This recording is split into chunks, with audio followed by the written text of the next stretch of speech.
A Sunday in August 1989 forever changed the lives of the Menendez brothers. After returning home from watching a movie, Lyle and Erik encountered an eerie silence in their house. In the bedroom, they discovered a horrific scene: their parents lay dead, and the room was covered in blood. Neighbors, having heard gunshots, called the police. Investigators immediately ruled out robbery. All items remained in their places.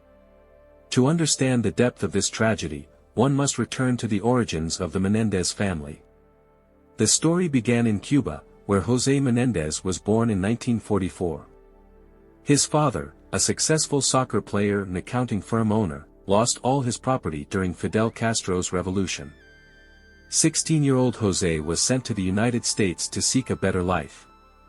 In the USA, fortune smiled upon the young man. He received a swimming scholarship at Southern Illinois University. There he met his love, Kitty Anderson.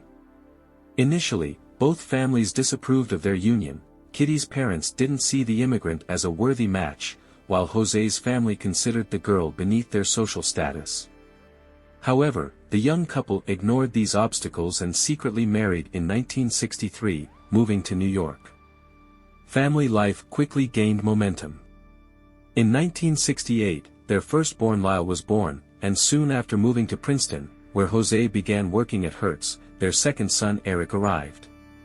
1971 became a turning point. José took an executive position and proved himself as a strict leader. Seeking complete Americanization, he asked colleagues to call him Joe instead of José. José's parenting style was marked by excessive severity. He controlled every aspect of his sons' lives, from their diet to their social circle. Even the children's thoughts were subject to strict supervision. Such total control led to serious psychological consequences. The boys developed stuttering, enuresis, and bruxism, teeth grinding during sleep. The family's personal life wasn't cloudless either. José had several extramarital affairs, including one with businesswoman Louise, whom he often visited in Manhattan. Kitty discovered her husband's infidelity in 1981 and temporarily left home but returned for the children's sake. 5 years later, she also learned about Louise's existence. The brothers struggled with their education.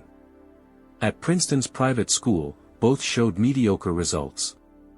Lyle suffered from concentration problems since 6th grade. Teachers noticed a striking difference between the quality of homework and classroom work, and also noted the brothers' immature behavior compared to their peers. José's attempts to deal with professional and personal problems led to the family's move to California. They settled in the prestigious suburb of Calabasas, in the San Fernando Valley. Lyle remained in Princeton to continue his studies. At 15, Lyle experienced his first serious romantic relationship with Stacy. The young couple dreamed of marriage and children, and Lyle gave her jewelry. However, starting college changed Stacy's plans. She desired freedom and new experiences, considering herself too young for marriage. Lyle's attempts to win back his love, even with the promise of buying her a fur coat, proved futile. José cherished dreams of Lyle attending a prestigious Ivy League college. However, his son didn't share his father's ambitions, dreaming instead of owning his own restaurant business. After an unsuccessful attempt to enter Princeton in 1986, Lyle continued his education at a local college and submitted a new application for 1987. While waiting for the university's response, Lyle met Jamie Pisarcik, a waitress and tennis player several years his senior. His parents disapproved of this relationship, considering the girl a fortune hunter. Nevertheless, Lyle entered Princeton in 1987, likely due to his athletic achievements rather than academic success. During the summer after his first year of studies, Lyle got engaged to Jamie, which angered José, who considered his 19-year-old son too young for marriage. Despite parental opposition, Lyle traveled with Jamie through Alabama and Europe. Even José's attempt to separate the couple by financing Jamie's tennis career proved unsuccessful. Please subscribe to my channel, and I will bring you more videos featuring the most shocking true crime stories. Lyle's academic life at Princeton was troubled. He was caught plagiarizing and suspended for a year. Jose arranged for his son to work at one of his companies, but Lyle couldn't handle the responsibilities and was fired.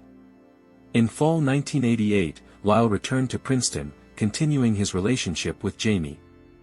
His return was marked by conflicts. He even put his roommate's belongings in the hallway, wanting to live alone. The issue was only resolved after Jose's intervention.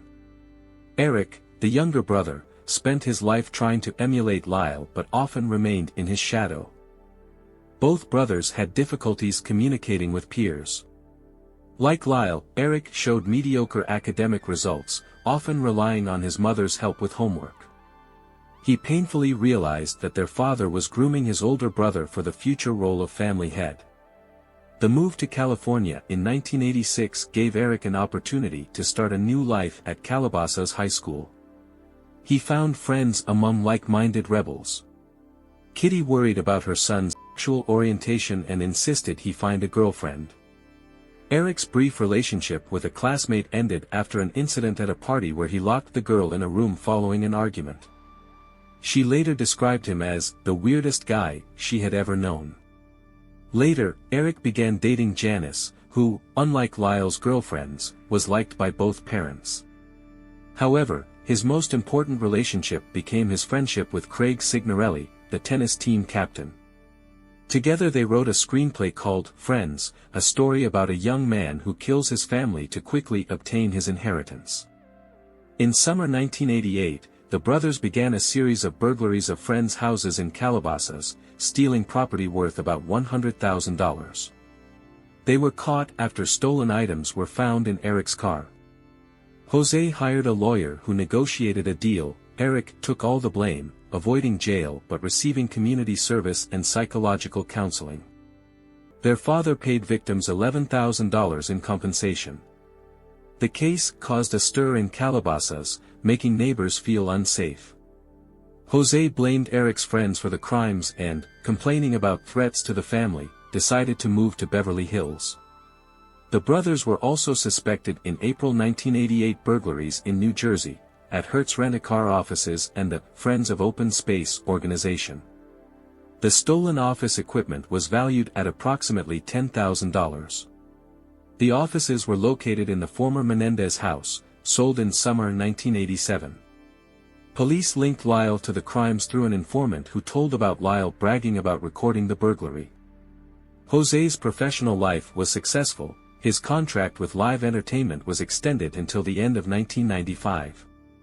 The company provided him with a $15 million life insurance policy and an additional $5 million family insurance policy. It was expected that Kitty would become the beneficiary according to California community property law. A crisis emerged in summer. Lyle's girlfriend, Christy, became pregnant. Jose forced her to have an abortion, paying $100,000, and insisted on ending the relationship. Lyle's academic problems at Princeton were compounded by disciplinary violations, damaging pool tables and club property during a nighttime golf cart ride. Jose and Kitty, disappointed with their son's behavior, considered disinheriting them. Under the first will of 1981, all inheritance was to pass to the brothers in case both parents died. After graduating from Beverly Hills High School, Erik participated in tennis tournaments, where he passed the first round but was eliminated in the second. On the eve of the tragic events in August, Erik returned home awaiting the start of his studies at the University of California, Los Angeles, UCLA. He chose this institution for its strong tennis team. Meanwhile, Jose, trying to motivate Lyle to study, bought him a two-bedroom apartment near Princeton, planning for convenient accommodation during his own visits. By the end of summer, the family atmosphere became tense. Kitty began showing signs of anxiety, locking the bedroom at night, keeping 2 rifles in the closet, and insisting that her sons wake her when returning home at night. Her anxiety might have been connected to information from the brothers' psychologist, Jerome Oziel, whom she consulted on her psychiatrist's advice after the Calabasas theft incident. In conversation with the therapist, Kitty expressed concerns about possible sociopathic tendencies in her sons. On August 19, 1989, the Menendez family went fishing on a rented yacht. The crew noticed unusual behavior among family members. Jose isolated himself at the stern to fish, Kitty remained in the cabin due to seasickness, and the brothers kept to themselves at the bow of the boat. On the fateful evening of August 20, 1989, at 11:47 p.m., Beverly Hills police received an emergency call. The dispatcher heard an agitated voice reporting parents killed by gunshot wounds. Officers Michael Butkus and John Zarnacki, arriving at Elm Drive, found two men in a state of extreme agitation in front of the house. The younger one showed signs of severe emotional distress, hitting his head against a tree, while the older one tried to calm him down. Detective Les Zoller, appointed lead investigator by Police Chief Marvin Iannone, noted the absence of signs of burglary or forced entry into the house. This suggested that the victims knew their attackers. During the first police interrogation, the brothers weren't considered suspects. Erik showed strong emotional disturbance, while Lyle remained calm. Due to Erik's deteriorating condition, the interrogation had to be interrupted after 20 minutes. According to the brothers, that day they played tennis, watched a match on TV, visited stores at Beverly Center, then went to Westwood Village. Instead of their planned movie, they watched Batman, after which they tried to meet a friend in Santa Monica, but got lost and eventually met Perry Berman at the Cheesecake Factory. When asked about possible enemies of their parents, Lyle mentioned their mother's depression and suicide attempt 2 years prior, and also suggested mafia involvement in the tragedy. Medical examiner Erwin Golden, conducting the autopsy 3 days after the murders, discovered horrific details. Jose suffered numerous wounds, a torn head wound with skull fractures, brain damage, facial deformity, injuries to his arms and knee. Analysis of the injuries showed that the fatal shot to the back of the head wasn't the first. His heart continued beating after other wounds. Kitty also sustained multiple injuries, a shot to the left cheek, skull and jaw fractures, tongue damage. An almost severed right thumb indicated an attempt to shield herself from a shot. Wounds to the forearm, chest, and leg were also discovered. On August 25, 1989, a lavish memorial service was held for Jose and Kitty, which the brothers arrived late to. The tragedy affected them differently. Erik hesitated about continuing his education and sports career, while Lyle decided to focus on business, leaving university. The mourning period proved remarkably short. Just 4 days after their parents' death, the brothers began a life of luxury. The insurance payout of $650,000 quickly turned into expensive cars, designer clothes, and jewelry, including a $15,000 Rolex watch. The Menendez brothers' inheritance proved substantial. It included a 14-acre estate in Calabasas, which their parents hadn't had time to settle into, and a villa in the prestigious Beverly Hills area. After debt settlement, the properties were valued at $5 and $7 million respectively. Additionally, Jose owned 330,000 shares of live entertainment worth $20 per share. It's important to note that under California law, killers cannot inherit from their victims. Therefore, after the brothers were found guilty, all property passed to Jose and Kitty's closest relatives. The initial inheritance estimate of $14 million, after taxes and debts, reduced to approximately $2 million per brother. This amount disappointed Lyle and Erik, who had expected $90 million, suspecting their father had a secret Swiss account. However, no evidence of additional assets was found. A week after the tragedy, a meeting with Live Entertainment Management brought additional disappointment. The $5 million insurance policy proved invalid due to Jose's lack of required medical examination. The brothers refused to live in the Beverly Hills mansion, citing fear of the killer's possible return. Instead, they chose a luxurious hotel lifestyle. Their father's company paid nearly $9,000 for a 5-day stay at the Bel Air Hotel. Later, the brothers rented separate apartments in Marina del Rey, Lyle for $2,050, Erik for half that amount. An attempt to purchase a penthouse worth about $1 million proved unsuccessful. Upon accessing their inheritance, the brothers began displaying extravagant behavior. Lyle initially hired bodyguards but soon dismissed them, claiming their uncle had arranged protection with the mafia. Instead, he spent $24,000 on a stereo system and replaced his red Alfa Romeo with a $64,000 Porsche Carrera. Erik also upgraded his transportation, trading a Ford Escort for a Jeep Wrangler. By October, Lyle's expenses just for flights between New Jersey and California on elite MGM Grand Air exceeded $90,000 on their father's credit card. In business, the brothers also showed wastefulness. Lyle established an investment company, renting an office for $3,000 monthly in Princeton's shopping center, though the company never began operations. An attempt to buy Perry's Pizza failed, after which he purchased a share in Spring Street Cafe for $550,000, more than twice its real value.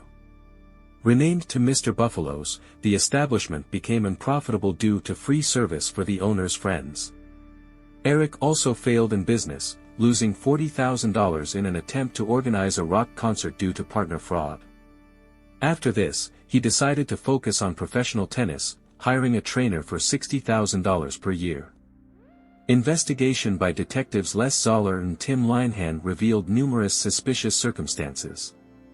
Communications with family friends, particularly Peter and Karen Weir, raised doubts about the burglary version. The brothers' detachment and excessive spending after the funeral drew special attention. A crucial turning point came on August 31, 1989, when the brothers approached a computer expert to delete files from Kitty's computer. According to Galen Stevens, Lyle's friend, the brothers tried to destroy a new will, and Lyle sought to manipulate his brother for financial gain. During October questioning, Erik complained about his brother's wastefulness and behavior similar to their father's. The breakthrough came on October 31, when during a session with psychotherapist Jerome Oziel, Erik confessed to involvement in their parents' murder. He spoke about the influence of the Billionaire Boys Club series on their decision and fear of losing their inheritance. Lyle's reaction to his brother's confession was aggressive. He threatened the therapist, mentioning plans to kill him to keep the secret. Although Oziel didn't report the threats to police, he made audio and video recordings of the sessions. The investigation gained new momentum after testimony from Craig Signorelli, Erik's friend, who shared details of the murder plan. In early March 1990, Judalon Smith, Oziel's lover, confirmed the existence of recordings of the brothers' confessions. Important evidence also came from a San Diego gun seller, who confidently identified the brothers as buyers of the shotguns used in the murder. On March 8, detectives obtained a warrant to search Oziel's office, seizing 17 audio recordings and 7 pages of notes. These materials became key evidence in the case, although their admissibility required court review due to therapy session confidentiality issues. In mid-March, Lyle, learning about detectives visiting his Beverly Hills home, gave Galen Stevens $1,400 in contact information for attorney Gerald Chalavan, indicating his concern about the investigation's development. The Menendez brothers' case took an unexpected turn when Lyle entrusted Stevens with an important task: to use the provided funds for his rescue in case of unforeseen circumstances. He also informed that his attorney Chalavan and psychotherapist Jerome Oziel possessed complete information about the case. Events on March 8 unfolded rapidly. Around 1 p.m., Lyle planned to have lunch with friends at the Cheesecake Factory.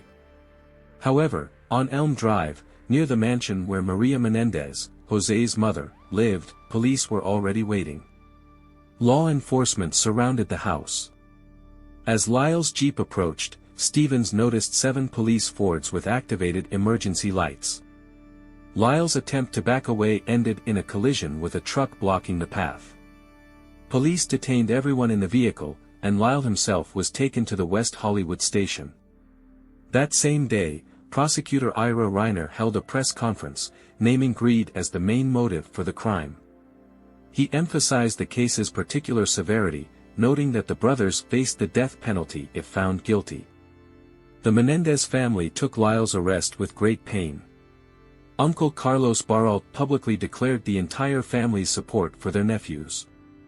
Rumors spread about Erik's possible surrender, though relatives noted his strong emotional dependence on his older brother. After Lyle's arrest, Erik turned to Uncle Carlos, who advised him to surrender to authorities. Erik first arrived at Aunt Martha Cano's, who informed detectives Zoller and Linehan about his presence in Los Angeles. On March 11, law enforcement arrested Erik at the city's international airport. The investigation progressed thanks to Judalon Smith's testimony, who told detectives that Erik and Malcolm Trifai disposed of the shotguns by throwing them into a canyon. She also reported that the weapons were purchased in San Diego. Detective Zoller, checking local gun shops, found a record on March 14 of selling 2 Mossberg 500 shotguns. The order was placed under Donovan J. Gaudreau, the brother's friend. Gaudreau confirmed his alibi. He was in New York that day and couldn't have signed the documents. Zoller petitioned the court to allow taking handwriting samples from the brothers to compare with the signature on the form. This became the first material evidence linking the Menendez brothers to their parents' murder. The family hired high-priced attorneys to defend Lyle and Erik. On March 26, 1990, the brothers appeared in court, showing unusual confidence for their situation. Despite 2 weeks in Los Angeles jail, they showed neither anxiety nor remorse typical of most inmates. The court hearing attracted numerous reporters and supporters of the brothers, including their coach Stan and grandmother Maria Menendez. The brothers behaved casually, waving, smiling, as if expecting quick release and return to normal life. Judge Thane didn't hide her displeasure with their behavior and excessive attention to relatives in the courtroom. At her order, the brothers stood and turned their gaze to her, barely containing their smiles. "You are charged with multiple murders using firearms for financial gain," the judge announced. "If found guilty, you face the death penalty. What is your position on the charges?" Erik almost playfully responded, "Not guilty, Your Honor." Lyle repeated the same. The court denied them bail. The trial stretched for years, becoming the first televised open trial in history. The key evidence was recordings of sessions with Dr. Oziel, where Erik confessed to the murder. Although typically a psychotherapist cannot testify against a client, Judge James Albrecht ruled that Lyle's threats against the doctor removed confidentiality protection, allowing the recordings to be transferred to the Los Angeles prosecution. On August 6, 1990, Judge Albrecht allowed the use of all recordings as evidence. The defense appealed this decision, and on June 4, 1992, the California Supreme Court limited evidence to one recording, the one containing Lyle's threats against Oziel. The defense built its strategy on the defendant's psychological trauma. Leslie Abramson became the key defense figure, developing a strategy based on the battered child syndrome. Her tactics caused controversy in the legal community but significantly influenced public perception of the case. At trial, Lyle Menendez testified about prolonged sexual abuse by his father and his mother's inaction. His testimony strongly impressed many present, but the first trial ended in a mistrial. The second trial proceeded under the same judge but without television coverage and without Lyle's testimony. The sentencing phase, which began on March 22, 1996, lasted 3 weeks. The defense presented 18 witnesses, trying to evoke jury sympathy. Since jurors had to decide on the death penalty, attorneys appealed to mitigating circumstances, the defendant's young age and emotional stress. However, the defense faced a serious problem when Erik's psychiatrist, Dr. Vickery, admitted to removing 24 pages of notes at attorney Leslie Abramson's request. These notes contained Erik's thoughts about life without parents and plans for radical actions, as well as his false claims about warnings from Jose's lovers regarding their parents' intentions to kill their sons. On April 11, Prosecutor Kahn in his closing argument insisted on the death penalty, characterizing the murder as particularly cruel. He rejected defense arguments about psychological and possible sexual abuse as irrelevant. After 3 days of deliberations, on April 6, 1996, the jury unanimously reached a verdict: life imprisonment without possibility of parole. On June 1, attorneys filed a motion for a new trial, arguing that Judge Weisberg erroneously didn't allow jurors to consider the possibility of manslaughter charges. However, the motion was denied, and on July 2, 1996, the sentence became final. The defense actively used testimony about sexual abuse.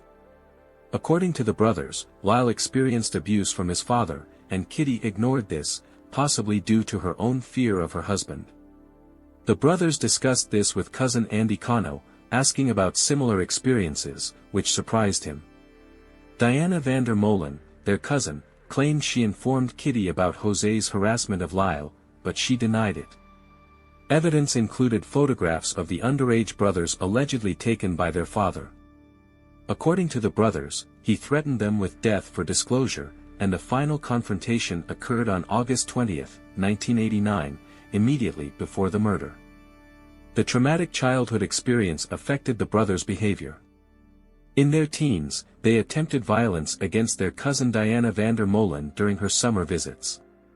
Once during play, they tried to undress and tie her up but stopped after her screams. Another time, Lyle attacked her while watching television, trying to touch her, but she managed to escape. On September 10, 1996, the California Department of Corrections separated the brothers. Lyle was transferred to Tehachapi, and Erik to a prison near Sacramento. Attorney Leslie Abramson criticized this decision as cruel, while Detective Les Zoller approved the brothers' separation, considering their closeness potentially dangerous. During their imprisonment, both brothers obtained higher education through distance learning programs. Lyle earned a degree in business administration, and Erik in political science. The verdict had consequences for all involved. In 1997, Dr. Oziel lost his psychotherapist license and moved to another state. By July 1999, Lyle worked as a janitor in his facility, and Erik as a gardener in Sacramento prison. According to their aunt Martha Menendez Cano, despite their wealthy background, other inmates treated them without hostility. The brothers' personal lives developed differently. Lyle's 1996 marriage lasted 5 years, ending due to his wife's suspicions of infidelity. Erik married in 1999 and still maintains relationships with his wife and her daughter, who calls him father. In 2017, Lyle married for the second time to a woman named Rebecca Sneed, whom he met through correspondence. The wedding took place in the prison chapel. From April 2018, the brothers were reunited in the same cell. Their housing unit is designated for inmates participating in educational and rehabilitation programs, where the brothers are actively involved. Lyle became coordinator of the Incarcerated Veterans Support Program, while Erik helps inmates obtain high school education. In May 2020, the defense filed an appeal, presenting new evidence of Jose Menendez's criminal actions. Evidence included Erik's letter to his cousin, written shortly before the murders, describing his father's abuse, and testimony from Roy Rosello, a former member of the Latin American group Menudo, about harassment by Jose Menendez, who then managed RCA Records. The Los Angeles District Attorney's Office began reviewing the appeal. The defense seeks to reclassify the case as manslaughter, which could lead to the brothers' release, as they have already served the sentence for such a charge. This situation sparked a wave of support for the Menendez brothers on social media, where many users express opinions about the verdict's injustice. As of 2024, the Menendez brothers are still serving their sentences at Richard J. Donovan Correctional Facility in San Diego. Their story continues to attract public attention, particularly after the release of several documentaries and series about their case. I can't wait to hear your thoughts. Let me know in the comments what you think about this case. If you enjoy deep dives into true crime, make sure to subscribe so you don't miss the next story. Until next time, friends.